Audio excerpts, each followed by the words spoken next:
ناظرین، کتاب انسان کی سب سے اچھی دوست ہوتی ہے اور اس کو پڑھنے کے لیے لوگ لائبریریوں کا رخ کرتے ہیں۔ صوبہ پنجاب کے شہر میلسی میں دنیا کی دوسری بڑی لائبریری موجود ہے۔ تفصیلات جانیں گے اس رپورٹ میں۔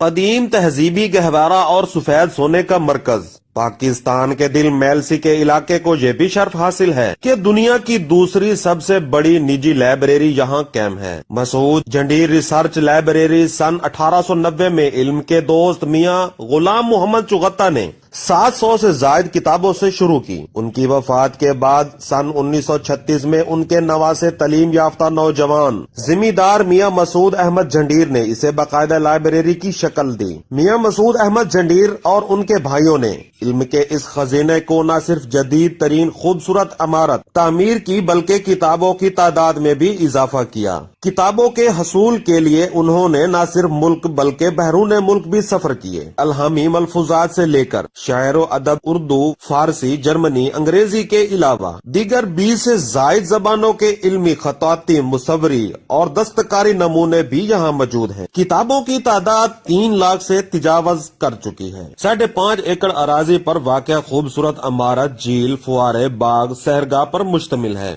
یہاں نہ صرف پاکستان بلکہ بیرون ملک کے اسکالر تحقیق اور تدریس کے لیے آتے ہیں۔ لائبریری کو ملکی اور غیر ملکی سطح پر پذیرائی حاصل ہے۔ یہاں آنے والے علم کے متلاشیوں کو کھانا، رہائش اور دیگر سہولیات بھی مفت فراہم کی جاتی ہے۔ کیمرہ مین عبدالرزاق کے ساتھ بلال بٹی، VNN میلسی۔